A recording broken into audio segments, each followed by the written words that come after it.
MJ's role in all of this? I'm not surprised. I mean, he's probably universally idolized by most of the guys, especially in that bubble, Skip. A lot of the NBA player, he's it. He's you know, not to be sacrilegious, but Skip, he's the Jesus. If you play basketball, he's it. And a lot of players feel that he's it. So he's unique because he played the game, Skip, and played the game at an extremely high level. Universally, a lot of people say he's the greatest. Okay, fine. For this argument, he's the greatest. Now he's the only African-American owner. So he gets to wear two hats. He's like, now he's talking to Chris Paul. Chris Paul's an endorsee of Brand Jordan. He is. So is Russell Westbrook. And he talked to both of them. And so he's asking, okay, bro, what y'all want? What you looking for? And Chris Paul, in talking with LeBron James and maybe some of the other guys, says, look, Mike, we need Steve Ballmer worth $70 billion. We need him to use some of them contacts. We need guys that are worth $3, $4, $5, $8 billion to use contacts. It's not, and don't get me wrong, don't think we're not appreciative of you giving money to worthy causes in the communities. But the one cause that we really need is police reform. If we can get that, that is the first step. Can you do that? Can you use those contacts? Can you billionaires?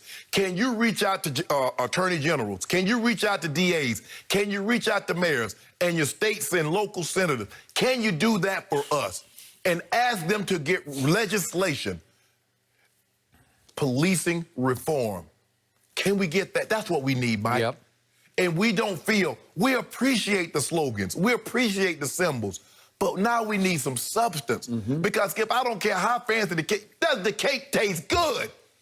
You put all that icing. Oh, it's Oreo icing, it's vanilla, and we use this and we use that. Does the cake taste good?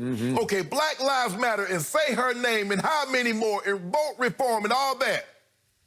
The substance is what we need from these owners to reach across the aisle to get policies enacted that help these underserved communities. That's what we need, Mike. And Mike says, guys, y'all trying to talk over them. You're not trying to hear them. Right now, let's listen. Let them talk. Let them talk. We listen, and then we come up with a plan of how we can best help them. Because at the end of the day, that's what it's going to take. Because, Skip, there ain't no guarantee you won't be in the bubble again in December or January. That's a fact. And you're going to be down there with all 30 teams. So before we go start talking about, we don't want to hear what they got to say, we might be in this very predicament again in 6 months. So let's hear what they have to say and what's the best plan of action that we can help these young men and help out America. All very interesting. Obviously, I'm a huge fan of Michael Jordan's. Had the honor and privilege of covering him in Chicago back in the late 90s, the last dance year, 1998. And I watched closely his evolution post-career. When I first saw the headline on Jackie McMullen's piece on ESPN.com, I wanted to read too much into it.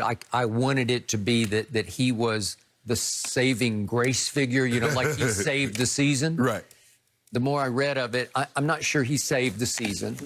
Was he a little bit of a mediator, a facilitator, just because he's, to me, the greatest player ever? Yes, he was. He's an owner who was the greatest player ever. So he's the only African-American owner, but he didn't just play. He really played. It's just, if he called, how you not talk to Mike? If that guy called your phone, how you gonna say, nah, I ain't talking about it, hang up? And to your point, both Chris and Russell Westbrook, Chris Paul, they work for Jordan Brand and they're paid a lot of money. So yes, they're going to take the call. And I checked before the show just to make sure because I couldn't remember what year was Chris born. He was 1985. Russell was 1988. So yes, in their formative basketball years, he was rolling. Man. Chris Paul was 13 when Michael last year in Chicago. So it would have dramatic impact. Some of the younger players today, they just don't, they last danced, you know, like, oh, that's who the guy was. So I do think he played a minor significant role, but it was a significant role because he could explain to the owners, this is the mentality. This is where their heads are right now. And this is where your heads all better be if you want this to calm down so that you can resume. And it did. And by the way, speaking of contacts, Michael Jordan's got some contacts out there. So he could pull some strings, right? So what do we know about The Last Dance? Michael Jordan was often criticized, even condemned as a player because of his lack of social stance. He avoided it at all literal costs, because he didn't want to cost himself one penny of Nike money by taking a stand that would offend anybody. The old quote, Republicans buy sneakers too. Okay, we get it. He says, I didn't really say that. And some he said, I said it, yes. Yeah, I'm saying it, yes. Hey, you know Republicans buy sneakers too. But heart of hearts, I think that's pretty much where his heart and head were as in his prime of his basketball career. He just, and I've talked to him about, I talked to him about when he was a player, he would just always, what LeBron would say occasionally, I just don't know enough. He had no interest in politics. He had no interest in anything outside that arena and that round ball. That was his whole life. He was obsessed with it, maybe to a fault. And yet, this Jordan that I'm watching now, as he ages, there's a sadness to him because he looks back on his former self. I believe you're right. And it hurts. And he said before the doc dropped, you know, he said, when you see some of the footage of me, you're going to think of me as a horrible guy. When he's getting on Scotty Burrell, obviously, and it gets mean-spirited. I defended it. You had some issues with it. You wouldn't have taken it if you had been a teammate, obviously. But that's the way he did it. And it worked for him and it worked for them. But he looks back on it now, and I think it sort of horrifies him. What was I, you know, that was me? Yep, you had a rage to win championships. Skip, I think the thing is, I believe that when it comes to certain things that Michael was always morally conscious. He knew that some of the things that were going on was wrong. But socially, Skip, you knew back then, if you spoke out of turn, endorsers dropped you automatically. No question, no, none of this, well, you know, we're going to see what's going on. Boom, that was it. And Michael was trying to build a brand. The best way I can build a brand is to be as Switzerland as possible, as neutral as possible. I don't say this, I don't say that.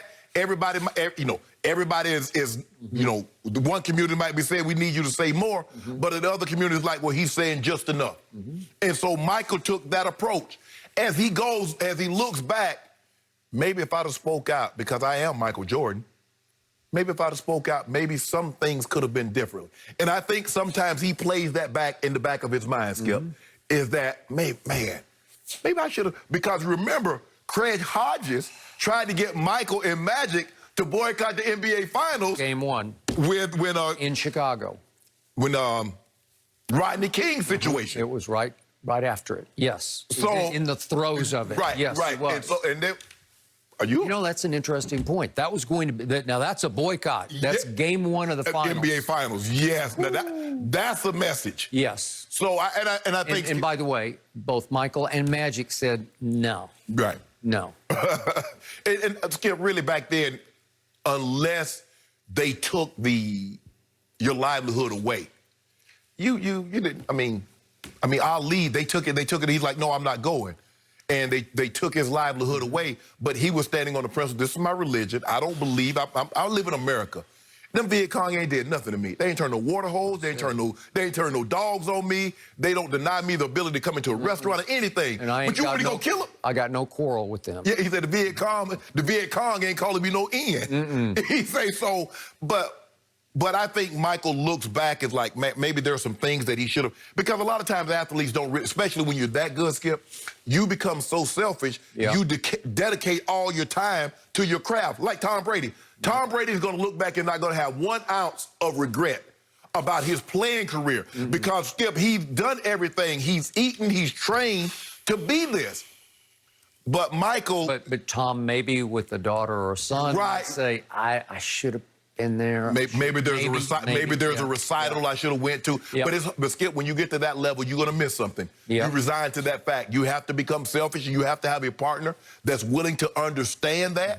Because we've heard rumblings about Giselle like Tommy. Oh, definitely. You need to come home, bro. I need some help. I need some help around here. They, according to all those rag magazines, as Ernestine calls them, they've had a troubled marriage at different points because of what you just talked about. Exactly. Right. And so, but like you said, Skip, he is very unique. You talking about the player at the high, and now he's an owner, and he is like, this is their mentality. This is what they're thinking. But he also says, Chris Paul, this is what them other 29 white guys thinking too now. That's right. So that is right. And that's good. Yes. So he could mediate it from a powerful position that's going to be respected by both sides. Absolutely. Okay. Because guess what, Skip? Even though every NBA owner probably has more money than Michael Jordan, but don't none of them know, people outside of that don't know him like they know that guy. Steve Ballmer is the wealthiest owner in all sports, 70+ billion. Yep. Steve Ballmer walked down the street. No. That guy ain't walking down the street. He ain't walking down the street. So obviously, he's trying to make up for some lost time. Yes. He's trying to pay back some. Yes. And this was an opportunity for him to try to get both sides, to see both sides of the issue. Yes. And it feels like it worked in part because of his contribution. I'm not going to like give him full credit for it, but in part that he did that. Yes, Skip, I'm a firm believer it's never too late to do the right thing. Yeah. And, you know, he donated, Brand Jordan donated $100 million over a 10-year period. $10 million a year. And you remember a couple, and he spoke out. You remember at the George Floyd, he says, I'm tired of it. I'm tired. Which is more than we had ever heard from him. Yep. So I think this is weighing on him because Mike realized, hey, I got two young black men myself. He does.